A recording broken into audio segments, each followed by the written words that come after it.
Hello, Killy Kymani here at the local Barnes& and Noble.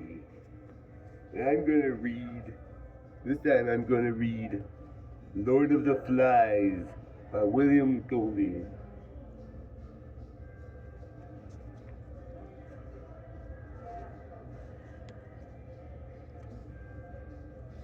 Chapter 1, The Sound of the Shell. The boy with fine hair lowered himself down the last few feet of rock and began to pick his way toward the lagoon. Though he had taken off his school sweater and shielded it now from one hand, his gray shirt stuck to him and his hair was plastered to his forehead. All around him, the long scar smashed into the jungle with a bath of heat.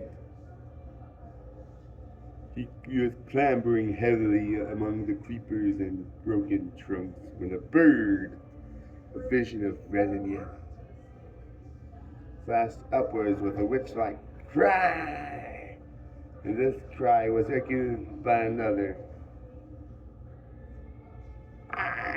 It said, "Wait a minute!"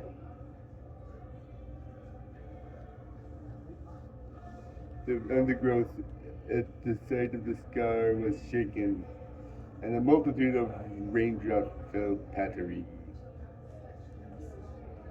"Wait a minute," the voice said. "I got caught up."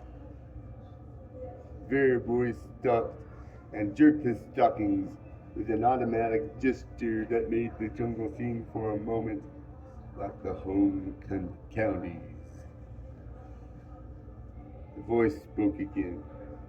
"I can't hardly move with all those creeper things." The owner of the voice came back out of the undergrowth so that the twigs scratched on the greasy windbreaker. The naked crooks of his knees were plump, taut, and scratched like thorns. He bent down, moved the thorns carefully, turned over. He was shorter than the fair boy and very fat. Came forward, searching out safe lodgments for his feet, then looked up through the thick spectacles. "Where's the man with the megaphone?" Fair boy shook his head. "This is an island. At least I think it's an island. That's a reef out in the sea. Perhaps there aren't any grown-ups anywhere." Fat boy looked startled.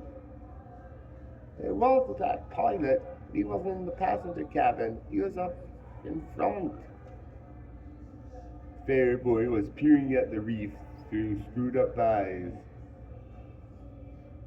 "All of them other kids," Fat Boy went on. "Some of them must have gone out. They must have, mustn't they?"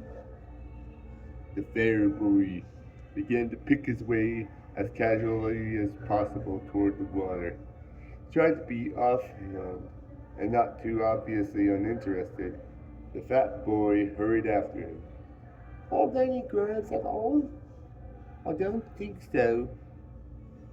The fair boy said this solemnly, but then the delight of a realized ambition overcame him. In the middle of the scar, he stood on his head and grinned at the reversed fat boy. "No grown-ups." Fat boy thought for a moment. "That pilot." The fair boy allowed his feet to come down and sat on the steamy earth.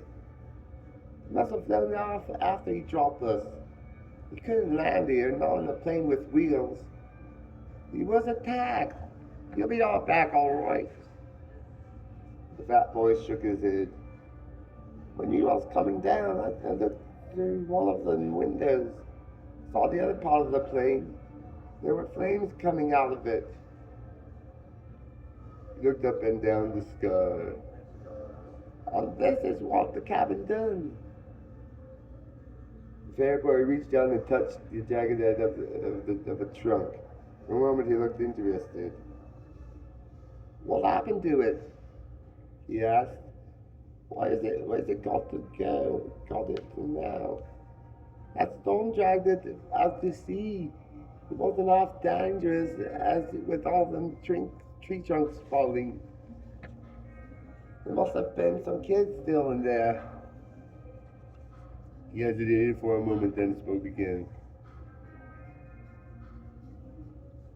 What's your name? Ralph. Fat boy waited to be asked his name in turn, but this proffer of acquaintance was not made. The fair boy called Ralph smiled vaguely, stood up, and began to make his way once more toward the lagoon.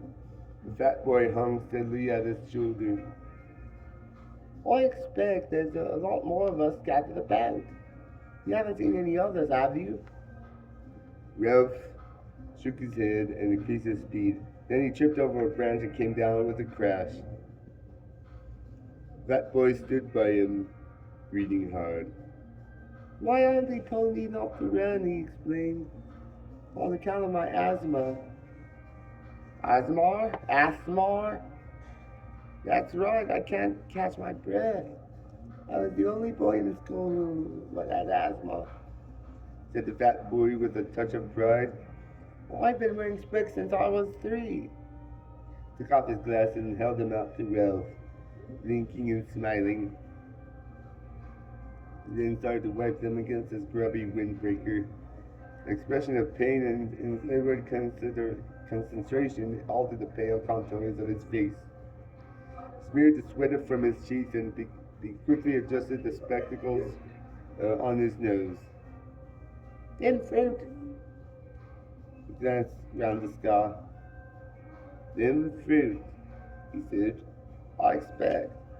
He put on his glasses, waded away from Ralph, and crouched down among the tangled foliage. I'll be out again in just a minute.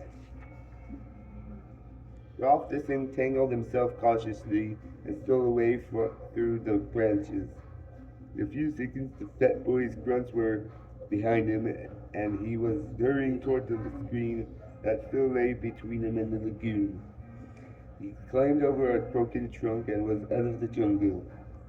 The shore was fledged with palm trees. These stood or leaned or reclined against the light, and their green feathers were 100 feet up in the air. The ground beneath them was a bank covered with coarse grass, torn everywhere by the upheavals of fallen trees.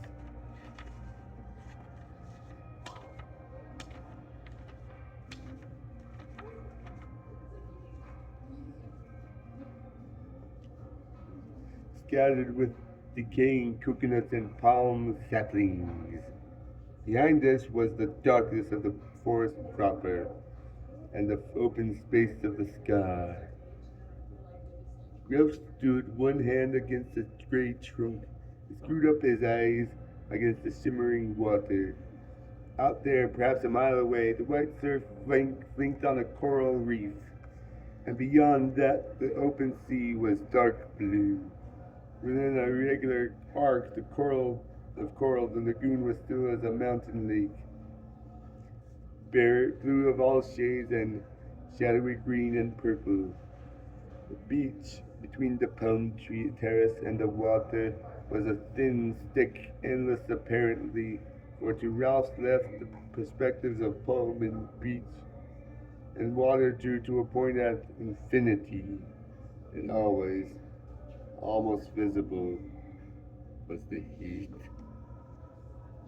He jumped back down the terrace. The sand was thick over his black shoes, and the heat hit him.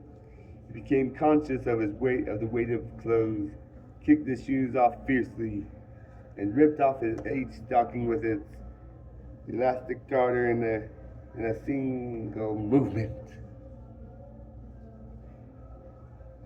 And then he leapt back on the terrace, pulled off his shirt, and stood there among the skull-like coconuts with green shadows from the palms, and the forest sliding over his skin. He undid the snake clasp of his belt. lugged off his shorts and pants, and stood there naked, looking at the dazzling beach and the water. He was old enough, 12 years and a few months, to have lost the prominent tummy of childhood and not yet old enough for adolescence to have made him awkward. You could see now that he might make a boxer. As far as width and heaviness of shoulder went, there was a mildness about his mouth and eyes that proclaimed no devil. He patted the palm trunk softly and forced at last to believe in the reality of the island, laughed delightedly again and stood on his head. He turned neatly onto his feet, jumped down to the beach, knelt and swept a double armful of sand into a pile against his chest. Then he sat back and looked at the water with great, excited eyes. Ralph! Fat boy lowered himself on the terrace and sat down, carefully using the edge of the seat as a seat. I'm sorry I've been such a time, them fruit. He wiped his glasses and adjusted them on his button nose. The frame had made a deep pink V on the bridge. He looked critically at Ralph's golden body and then down at his own clothes. He laid a hand on the end of a zipper that extended down his chest. My auntie! Then he opened the zipper with decision and pulled the whole windbreaker over his head. There! Ralph looked at him sidelong and said nothing. I expect you'll want to know all of their names, said the fat boy, and make a list. You have to have a meeting.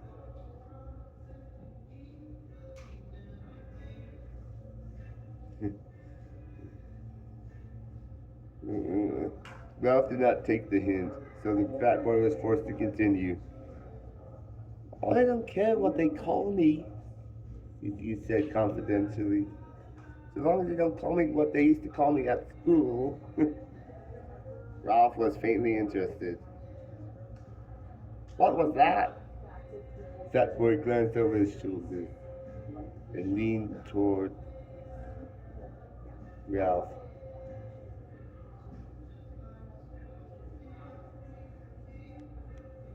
He whispered, they used to call me Piggy. Ralph shrieked with laughter. He jumped up. Piggy, Piggy! Ralph, please! Piggy clasped his hands in apprehension. I say I didn't want Piggy, Piggy! Ralph danced out into the hot air of the beach and then returned as a fighter plane with wings swept back, machine gun Piggy. He dived in the sand at Piggy's feet and lay there laughing. Piggy! Piggy grinned reluctantly, pleased despite himself at even so much of recognition. So long as you don't tell the others. Ralph giggled into the sand. The expression of pain and concentration returned to Piggy's face. Half a sec. He hastened back into the forest. Ralph stood up and trotted along to the right. Here the beach was interrupted abruptly by the square motif of the landscape. A great platform of pink granite thrust up uncompromisingly through the forest and terrace and sand and lagoon make a raised jetty 4 feet high. The top of this was covered with a thin layer of soil and coarse grass and shaded with young palm trees. There was not enough soil for them to grow to any height, and when they reached perhaps 20 feet, they fell and dried, forming a crisscross pattern of trunks, very convenient to sit on. Palms that stood made a green roof, covered on the underside with a quivering tangle of reflections from the lagoon. Ralph hauled himself onto this platform, noted the coolness and shade. Shut one eye, and decided that the shadows on his body were really green. He picked his way to the seaward edge of the platform and stood looking down into the water. It was clear to the bottom and bright with the efflorescence of top tropical weed and coral. A school of tiny glittering fish flicked hither and thither. Ralph spoke to himself, sounding the bass, sounding the bass of squeakings of delight. Rizzo. Beyond the platform there was more enchantment, some act of good, a typhoon perhaps, or the storm that accompanied his own arrival, had banked sand inside the lagoon so that there was a long, deep pool at the edge, the high ledge of pink granite at the further end. Ralph had been deceived before now by the spacious appearance of depth in a beach pool. He approached this one, preparing to be disappointed.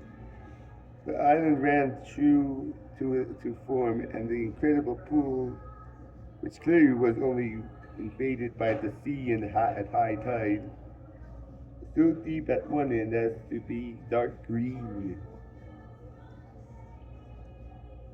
Ralph inspected the whole 30 yards carefully and then plunged in.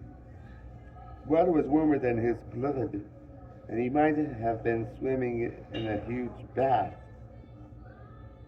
Piggy appeared again, sat on the rocky edge, and watched Ralph's green and white body enviously. You can't half swim. Piggy! Piggy took off his shoes and socks, raised them carefully on the ledge, and touched the water with one toe. It's hard. What did you expect? I didn't expect nothing. My auntie sucks to your auntie. Ralph did a surface dive and swam underwater with his eyes open.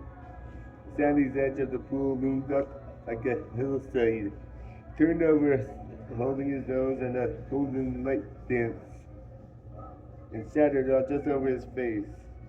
Piggy was looking determined and began to take off his shorts. Presently he was palely and fatly naked. He tiptoed down the sandy side of the pool and sat there up to his neck in water, smiling proudly at Ralph. Aren't you going to swim? Piggy shook his head. I can't swim. I wasn't allowed. My asthma sucks to your asthma. Piggy bore this with a sort of humble patience. Can't swim half swim well.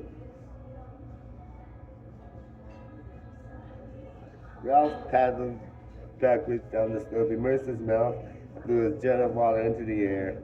Then he lifted his chin and spoke. I could swim when I was 5. Daddy taught me. He's a commander in the Navy. When he gets leave, he'll come and rescue us. What's your father? Peggy flushed suddenly. My dad's dead, he said quickly. And my mom. He took off his glasses and looked vainly for something with which to clean them. I used to live with my auntie. She kept a candy store. I used to get ever so many candies, as many as I liked. When will your dad rescue us? As soon as he can. Piggy rose, dripping from the water, and stood naked, cleaning his glasses with a sock. The only sound that reached them now through the heat of the morning was the long, grinding roar of the breakers on the reef. How long does he know we're here? Ralph lunged into the water. Sleep enveloped him like the swathing mirages that were wrestling with the brilliance of the lagoon. How does he know we're here? Because, thought Ralph. Because. The roar from the reef became very distant. They tell him at the airport. Piggy shook his head, put on his flashing glasses, and looked down at Ralph. Not them. Didn't you hear what the police pilot said about the atom bomb? They're all dead.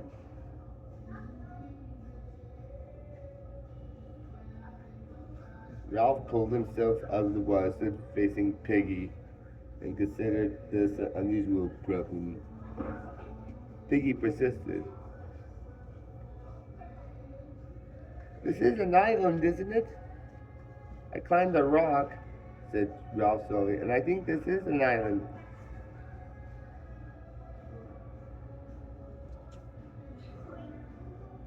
Now, they're all dead, said Piggy, and this is an island. Nobody don't know we're here. Your dad don't know, nobody don't know. Lips quivered and the spectacles were diminished with mist. You may stay here until we die. With what that word, the heat seemed to increase till it became a threatening weight, and the lagoon attacked them with blinding effulgence. Get my clothes, muttered Ralph. Along there. He strutted through the sun, enduring the sun's enmity, crossed the platform, and found his scattered clothes. To put on a gray shirt once more was strangely pleasing. Then he climbed to the edge of the platform and sat in the green shade on a convenient trunk. Piggy hauled himself up, carrying most of his clothes underneath his arms. Then he sat carefully on a fallen trunk near the little cliff that fronted the lagoon, and the tangle of reflections quivered over him. Presently, he spoke. You've got to find the others. You've got to do something. Ralph said nothing. Here was a coral island, protected from the sun. Ignoring Piggy's ill-omened talk, he dreamed pleasantly. Piggy insisted. How many of us are there? Ralph came forward and stood by Piggy. I don't know. Here and there, little breezes crept over the polished waters beneath the haze of heat. When these breezes reached the platform, the palm fronds would whisper, so that spots of blurred sunlight slid over their bodies, or moved like bright winged things in the shade. Piggy looked up at Ralph. All the shadows on Ralph's face were reversed, green above, bright below from the lagoon. A blur of sunlight was crawling across his hair. Got to do something. Ralph looked through him. Here at last was the imagined, but never fully realized place leaping into real life.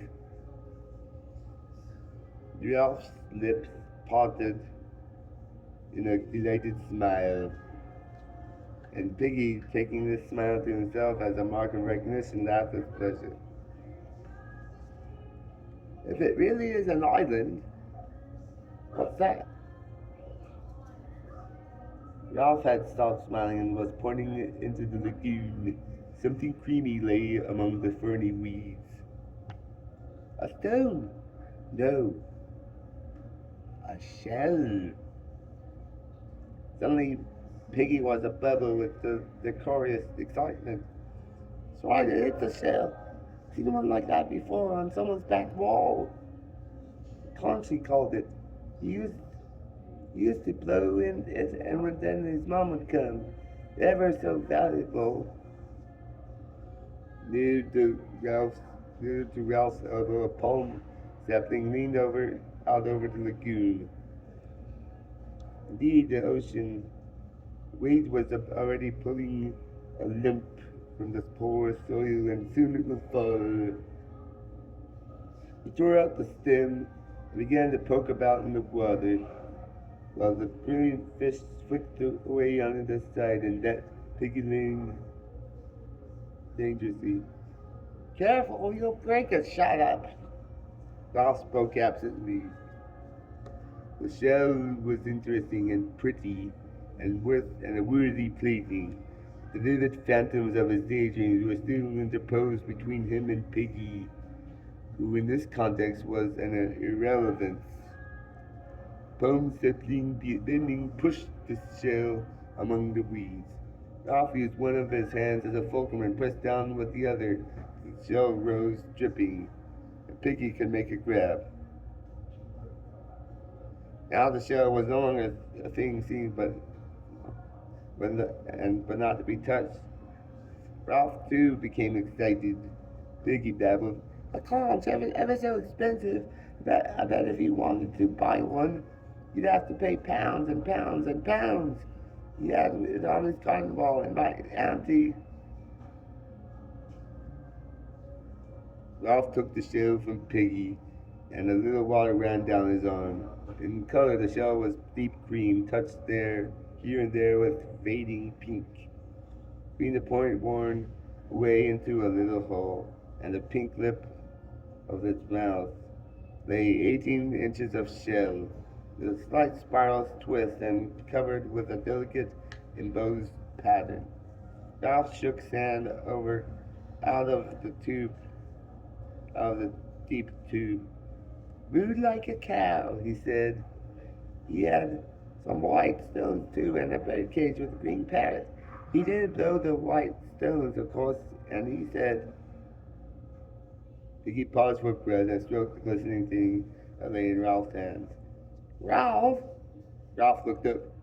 "We can use this to call the others, have a meeting. They'll come when they hear us." He beamed at Ralph. "That was what you meant, didn't you?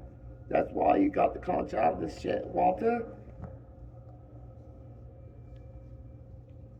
Ralph pushed back his fair hair. "How did your friend blow the conch?" "He kind of spat," said Piggy. "Auntie wouldn't let me blow on account of my asthma. He said he blew from down there." Piggy laid a hand on his jutting abdomen. "You try, Ralph. You'll call the others."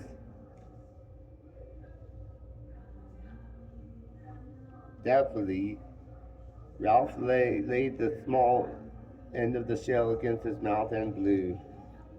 There was a rushing sound from its mouth, but nothing more. Ralph wiped the salt water off his lips and tried again, but the shell remained silent. He kind of spat. Ralph pursed his lips and squirted air into the shell, which emitted a low, farting sound. This amused both boys so much that Ralph kept on squirting for some minutes between bouts of laughter. "It blew from down there."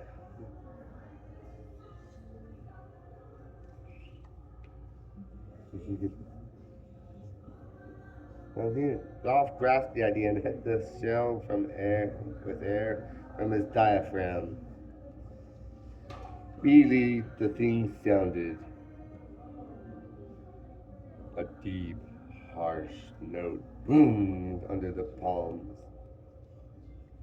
spread through the intricacies of the forest, and echoed back from the pink granite of the mountain. Clouds of birds rose from the treetops, and something squealed and ran in the undergrowth. Ralph took the shell away from his lips. "Gosh!"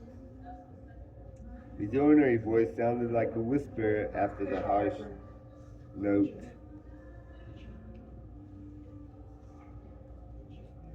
Words of the conch. He laid the conch against his lips, took a deep breath, and blew once more. The note boomed again, and then, at his firmer pressure, the note fluking up an octave, became a strident blare, more penetrating than before. Piggy was shouting something, his face pleased, his glasses flashing. The birds cried. Small animals scurried. Ralph's breath failed, and the note dropped the octave, came out of nowhere as a rush of air. Conch was silent, gleaming tusk. Ralph's face was dark with breathlessness, and the air over the island was full of bird clamor and echoes ringing. I bet you could hear that for miles. Ralph found his breath and blew a series of short blasts. Piggy exclaimed, "There's one!" A child had disappeared among the palms. About 100 yards along the beach, he was a boy of perhaps 6 years, sturdy and fair, his clothes torn, his face covered with a sticky mess of fruit. His trousers had been lowered for an obvious purpose and had only been pulled back halfway. He jumped off the palm terrace into the sand, and his trousers fell about his ankles.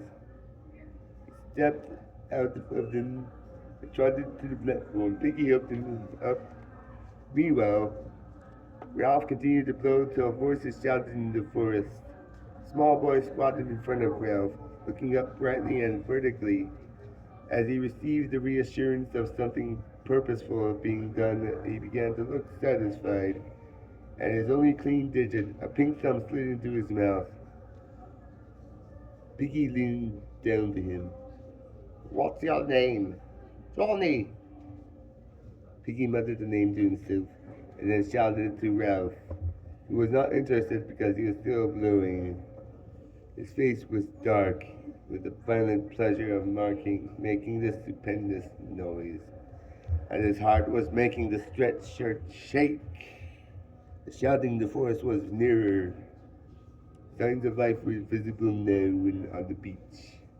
The sand, trembling beneath the heat haze, concealed many figures in its miles of length.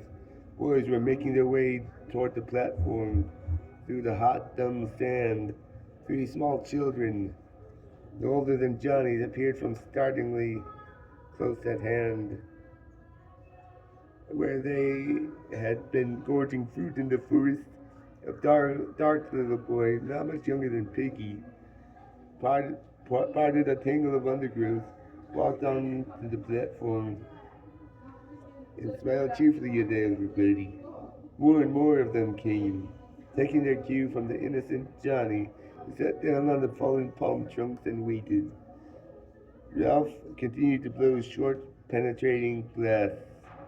Piggy moved among them, the crowd asking names and frowning to remember them. The children gave him the same simple obedience that they had been given to the men with megaphones. Some were naked and carrying their clothes, others half naked, or more or less dressed in school uniforms, gray, blue, fawn, jacketed or jerseyed. There were badges and mottos even, stripes of color in stocking and pullovers.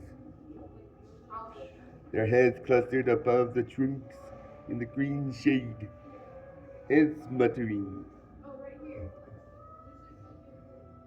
Heads brown, fair, black, chestnut, sandy, mouse-colored, heads muttering, whispering, heads full of eyes that watched Ralph and speculated something was being done.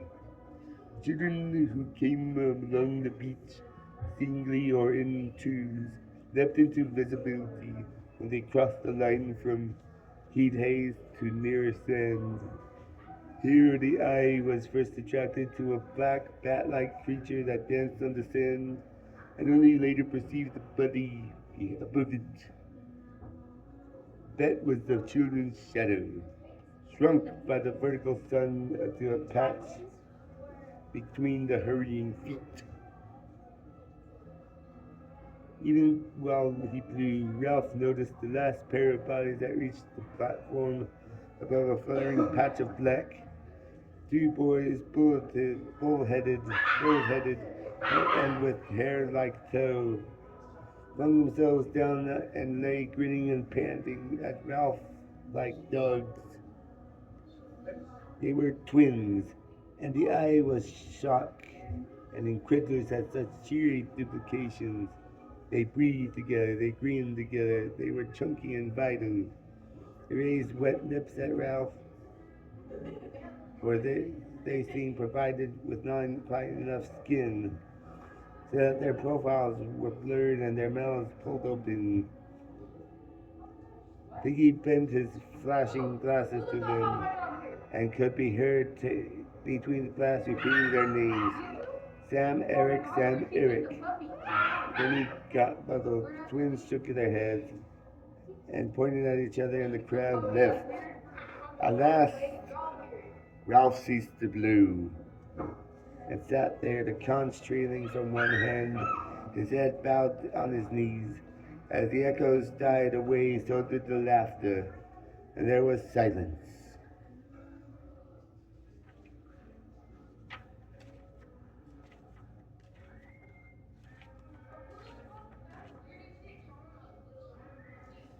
The diamond haze of the beach, something dark was fumbling along. Ralph saw it first, and watched till the intentness of his gaze drew all eyes that way. Then the creature stepped from mirage onto clear sand. They saw that the darkness was not all shadow, but mostly clothing. The creature was a party of boys, marching approximately in step in two parallel lines. They dressed just in strangely eccentric clothing, shorts, shirts, and different garments they carried in their hands. But each boy wore a square black cap with a silver badge on it. Their bodies from throat to ankle were hidden by black cloaks, which bore a long silver cross on the left breast, and each neck was finished off with a ham-bone frill. The heat of the tropics, the descent, the search for food, and now the swimming marching along the blazing beach had given them the complexions of newly washed plums. The boy who controlled them was dressed in the same way, though his cap badge was golden. When his party was about 10 yards from the platform, he shouted an order and then halted, gasping, sweating, swaying in the fierce light. The boy himself came forward, vaulted onto the platform with his cloak flying, and peered into what to him was almost complete darkness. Where's the man with the trumpet? Ralph, sensing his son blindness, answered him. There's no man with the trumpet. Only me. The boy came close and peered down at Ralph, screwing up his face as he did so. What he saw of the fair-haired boy with the creamy shell on his knees did not seem to satisfy him.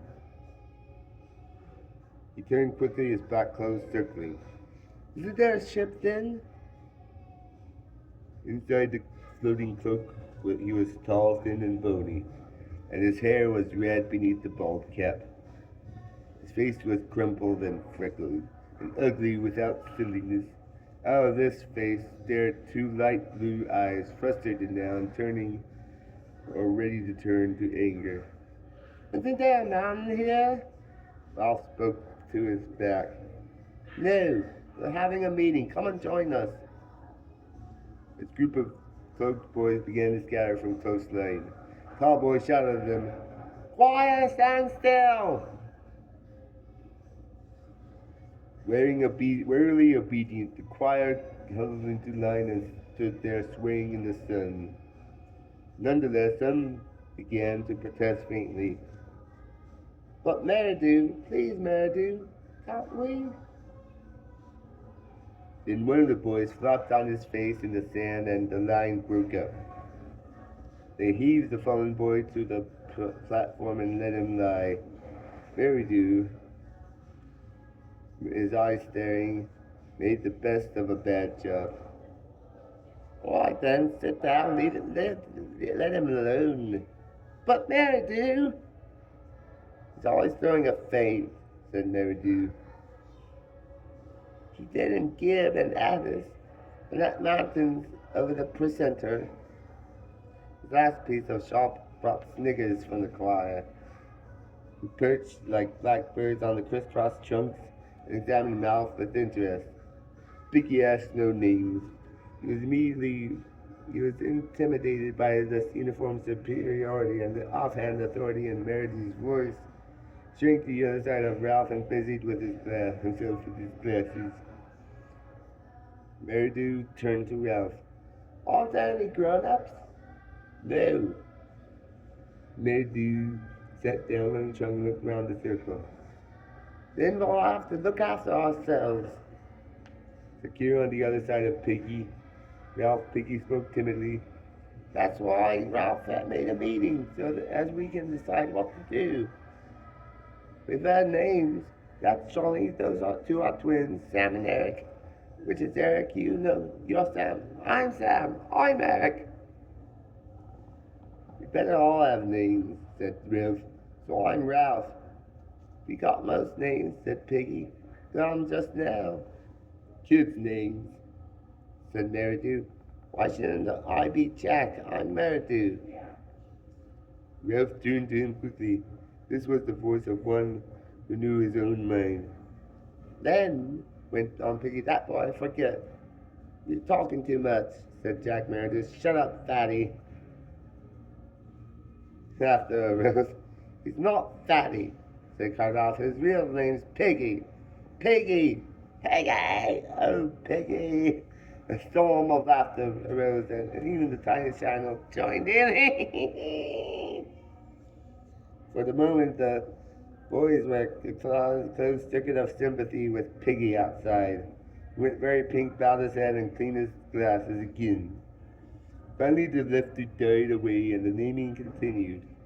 There was Maurice next in size among the choir boys to Jack, abroad and grinning all the time. There was a slight, furtive boy whom no one knew, who kept to himself with an inner intensity of avoidance and secrecy. He muttered that his name was Roger and was silent again. The little Robert Harold Henry, choir boy who had fainted, sat up against the palm trunk, smiled proudly at Ralph, and said that his name was Simon. Jack spoke. Called to decide about being rescued. It was a buzz. One of the small boys, Henry, said that he wanted to go home.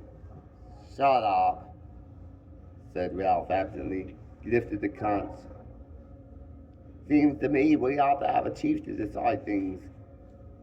A chief, a chief. I ought to be chief, said Jack with simple arrogance, because I'm chapter chorister and head boy. I can sing C sharp.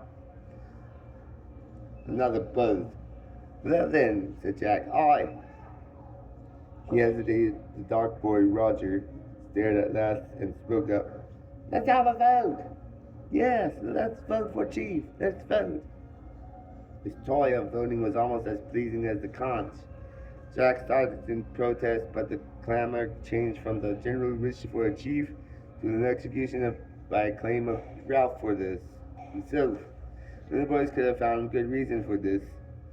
The intelligence had been shown was traceable to Piggy, while the most obvious leader was Jack, but there was a stillness about Ralph as he sat that marked him out. There was his size, an attractive appearance, most obviously, obscurely, yet more powerfully, there was the conch. Being that had sat waiting for them on the platform with the delicate thing downside his said apart. Him, with the shell, Ralph. Let him be chief with the trumpet thing. Ralph raised a hand for silence. All right. Who wants Jack for chief? The dreary obedient choir raised their hands. Who wants me? Every hand outside the choir except Piggy's was raised immediately. Then Piggy too raised his hand grudgingly into the air. Ralph counted. I'm chief then. The circle of boys broke into applause. Even the choir applauded, and and the freckles on Jack's face disappeared under a blush of mortification. He started up, then changed his mind and sat down again when all the air rang. Ralph looked at him, eager to offer something. Fire belongs to you, of course. They could be the army, or hunters.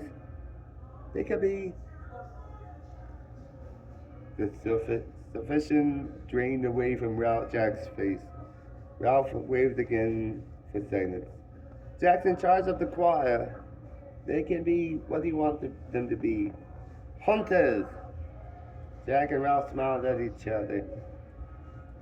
Yeah, with shy liking. The rest began to talk eagerly. Jack stood up. All right, choir, take off your togs. As if released from class, the choir boys stood up, chattered, piled their black cloaks on the grass. Jack laid his on the trunk by Ralph. His gray shorts were sticking to him with sweat. Ralph glanced at them admiringly when Jack saw his glance, he expected. Tried to get over the hill to see if there was water all around, but his yell called us. Ralph smiled and held up the conch for silence. Listen, everyone! I've got to have some time to think things out. I can't decide what to do straight off. Is somebody sitting here? No. Okay. I'm just reading and filming myself. Oh, that's reading. great. Yeah. Yeah. Yeah. Ah. I'm just reading Lord of the Flies. Well, good for you. Do you enjoy it? I'm enjoying it so far. Okay. Yes. Good for you. Good for you. I'm just filming myself reading for my YouTube channel. That's great. Yeah. That's great. Yeah. I can't. If this isn't an island, we might be rescued straight away. So we've got to decide if this is an island. Everybody must stay around here and wait and not go away. 3 of us, if we take more, we'd get all mixed and lose each other. 3 of us will go on an expedition and find out. I'll go, and Jack, and... He looked around the circle for eager faces. There was no lack of boys to choose from. And Simon. Boys around Simon giggled, and he stood up, laughing a little. Now that the pallor of his faint was over, he was a skinny, vivid little boy, with the glints coming up from under a hut of straight hair that hung down, black and coarse. Nodded at Ralph. I'll come. And I. Jack snatched from behind him a sizable sheath knife and clawed it into the trunk. The bullets rose and died away. Piggy stirred. I'll come. Ralph turned to him. You're no good on a job like this. All the same, we don't want you, said Jack sadly. 3's enough. Piggy's glasses flashed. I was with him when he found the conch. I was with him before anyone else was. Jack had the others pay no attention. There was a general dispersal. Ralph and Jack and Simon jumped off the platform and walked along the sand past the bathing pool. Piggy hung bumbling behind them. Simon walks in the middle of us, said Ralph. Then we could talk over his head. The 3 of them fell into step. This meant that every now and then Simon had to do double shuffle to catch up with the others.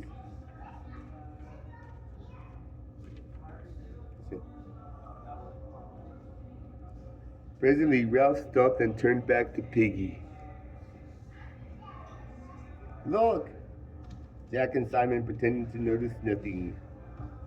They walked on. Can't come! Piggy's glasses were misted again, this time with humiliation. He told him after what I said. His face flushed, his mouth trembled. As I said, I didn't want... What on earth are you talking about? About being called Piggy, I said. I didn't care as long as they didn't call me Piggy. They're not telling you, then you went and said straight out. Stillness descended upon them. Ralph, looking more with more understanding at Piggy, they saw that he was hurt and crushed. He hovered between the two courses of ability for further insult. Better Piggy than Fatty, he said at last, with the directness of genuine leadership. And anyway, I'm sorry if you feel like that. Now go back, Piggy, and take names at your job so long. He turned and raced after the other two. Piggy stood, and the rose of indignation faded slowly from his cheeks. He went back to the platform. 3 boys walked briskly on the sand. The tide was low, and there was a strip of weed-strewn beach that was almost as firm as a road. A kind of glamour was spread over them, and the scene, and they were conscious of the glamour and made happy by it.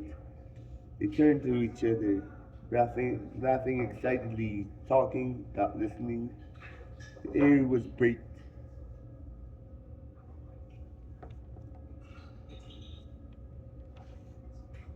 The air was bright. Ralph, faced by the task of translating all this into an explanation, stood on his head and fell over. When they had done laughing, Simon stroked Ralph's arm shyly, and they had to laugh again. Come on, said Jack presently. We're explorers. We'll go to the end of the island, said Ralph, and look round the corner. If it is an island. Now toward the end of the afternoon, the mirages were settling a little. They found the end of the island quite distinct, and not magic out of shape or sense.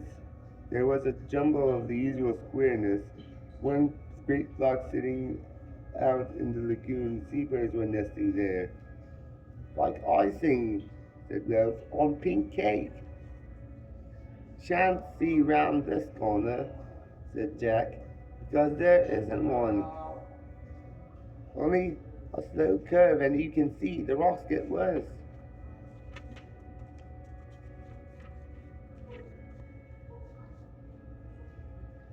Ralph shaded his eyes, followed the jagged outline of the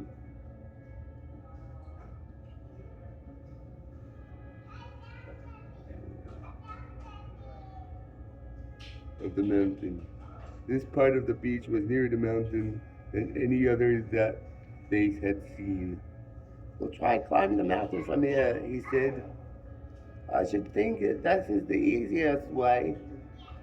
There's less of that jungly stuff and more pink rock. Come on. The 3 boys began to scramble up. Some unknown force had wrenched and shattered these cubes so that they lay askew, often piled diminishingly on each other.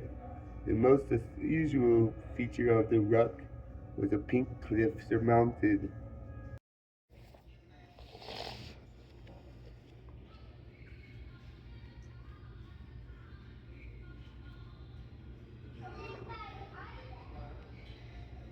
Shan't see one round this corner, said Jack, because there isn't one. Only a slow curve, and you can see the rocks get worse.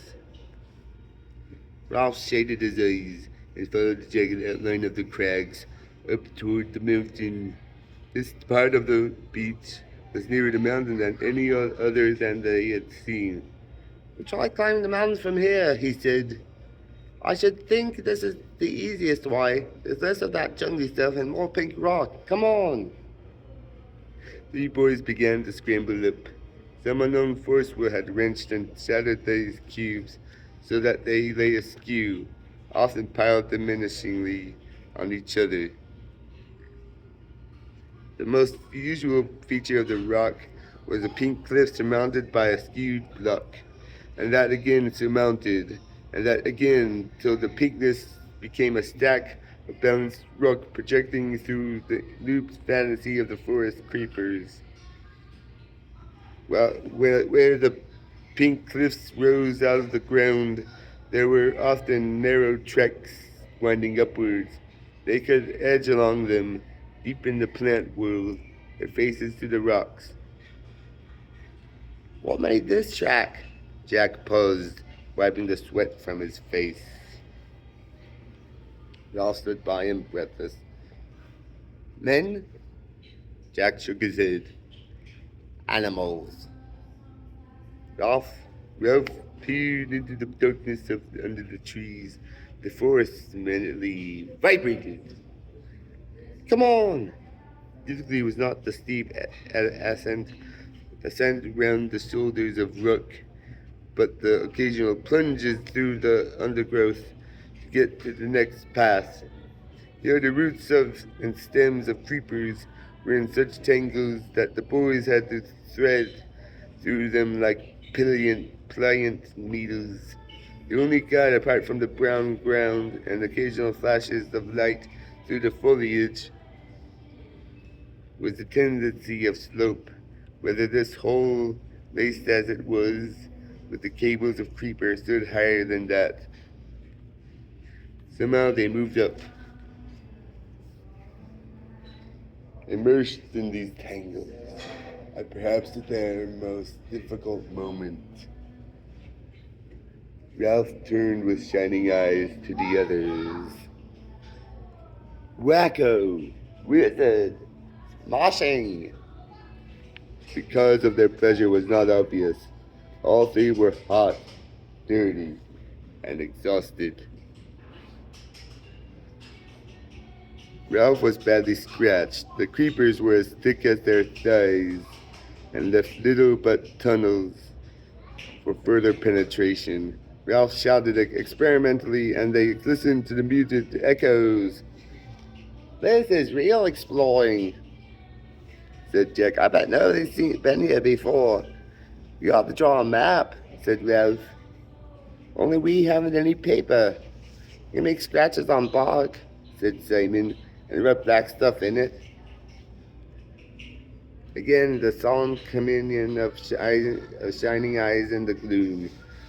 Wacko! Wizard! There was no place for standing on one's head. This time, Ralph expressed the intensity of his emotion by pretending to knock Simon down. And soon they were happy, heaving pile in the underdusk. They had fallen apart. Ralph spoke first. Got to get on. The pink rendered of the next cliff was further back from the creepers and trees so that they could crawl up the path. This again led into more open forest so that they had a glimpse of the spread sea. With openness came the sun.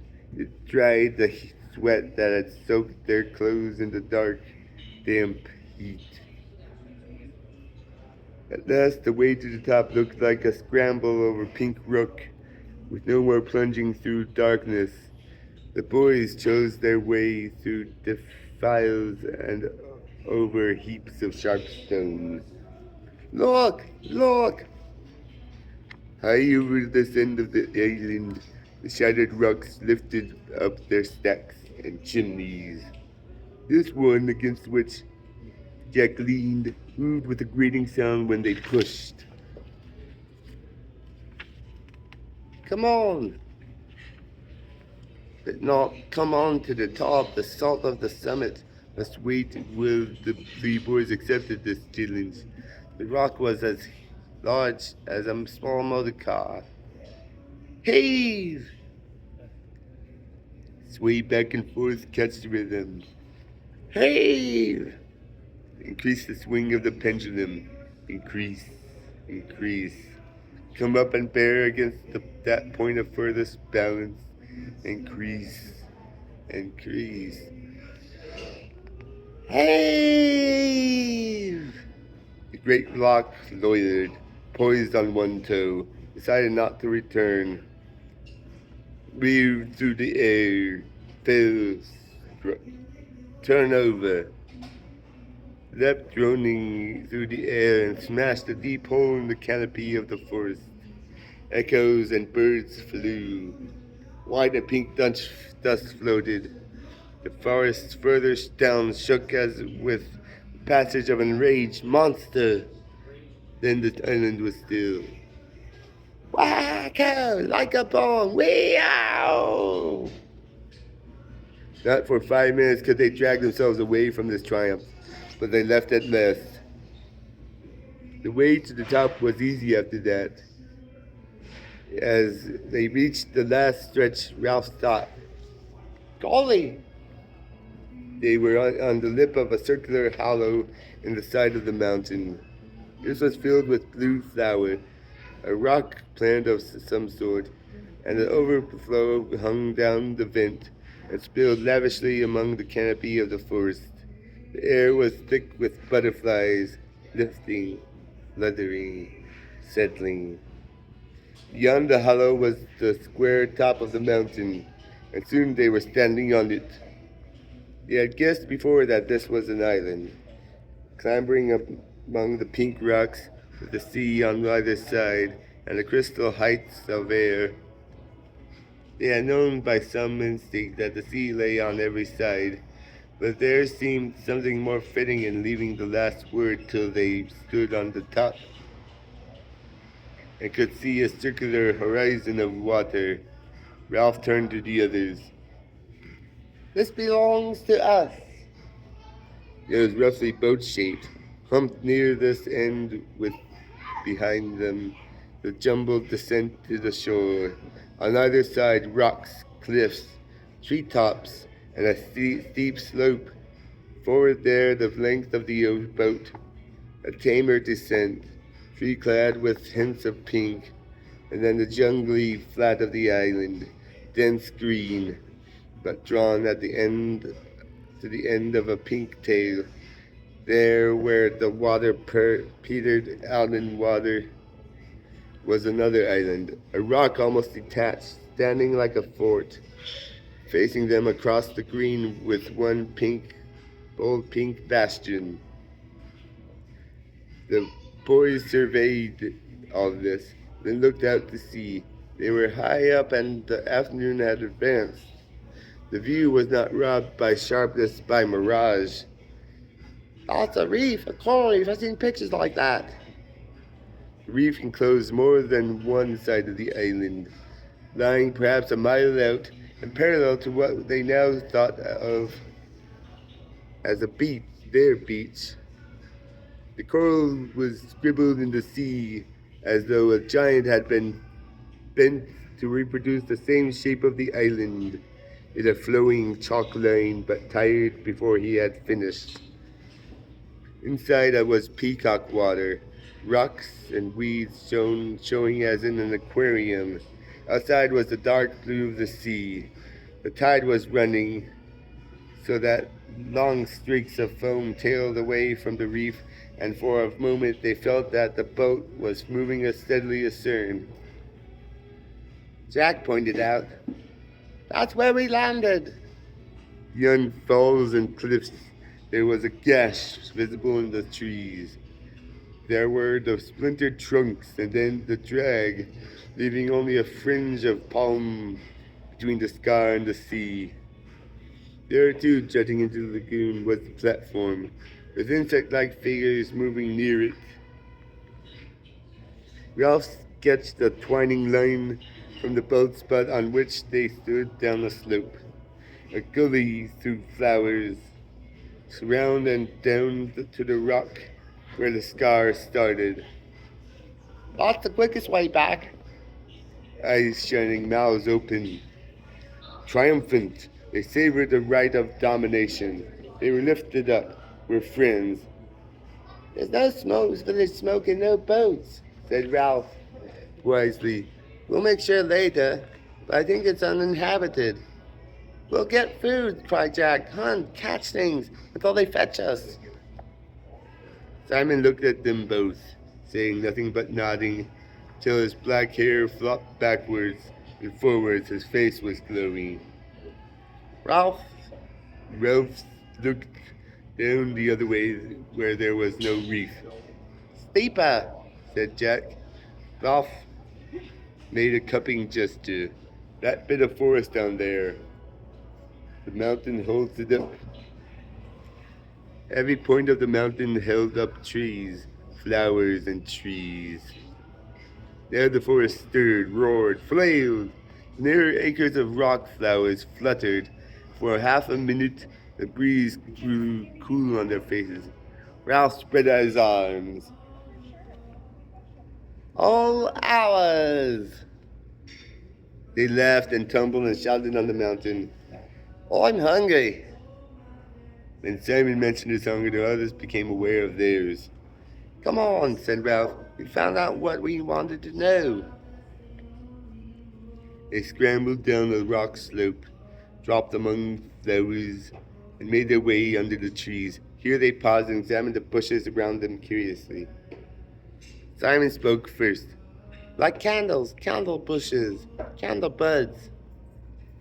Bushes were dark evergreen and aromatic, and the many buds were waxen green and folded up against the light. Jack slashed at one with his knife, and the scent spilled over them. Candle buds. Can't light them, said Ralph. They just look like candles.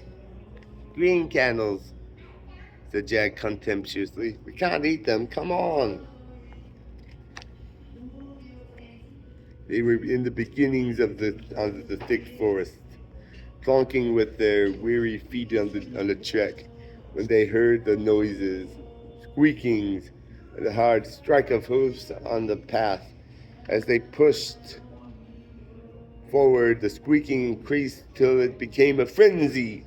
They found a piglet caught in a curtain of creepers, throwing itself at the elastic traces in all the madness of extreme terror.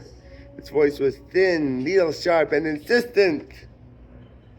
The three boys rushed forward, and Jack drew his knife again with a flourish. He raised his arm in the air. There came a pause, a hiatus. The pig continued to scream and the creepers to jerk.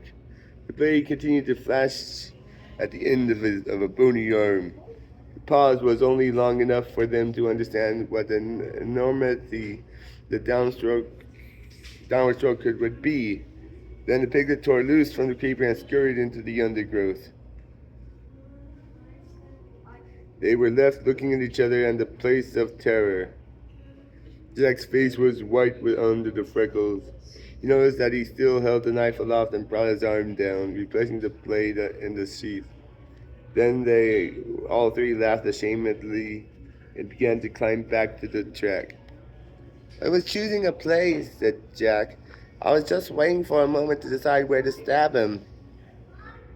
You should stick a pig, said Ralph fiercely. They always talk about sticking a pig. Cut a pig's throat to let the blood out, said Jack. Otherwise, you can't eat the meat. Why didn't you? He knew very well why he hadn't. Because of the enormity of the knife descending and cutting into living flesh, because of the unbearable blood. I was going to, said Jack. He was ahead of them, and they could not see his face. I was choosing a place. Next time, he snatched his knife out of the sheath and slammed it into a trunk. Next time there would be no mercy. He looked around fiercely, daring them to contradict. Then they broke out into the sunlight, and for a while they were busy finding and devouring food as they moved down the scar toward the platform and the meeting. Gotta stop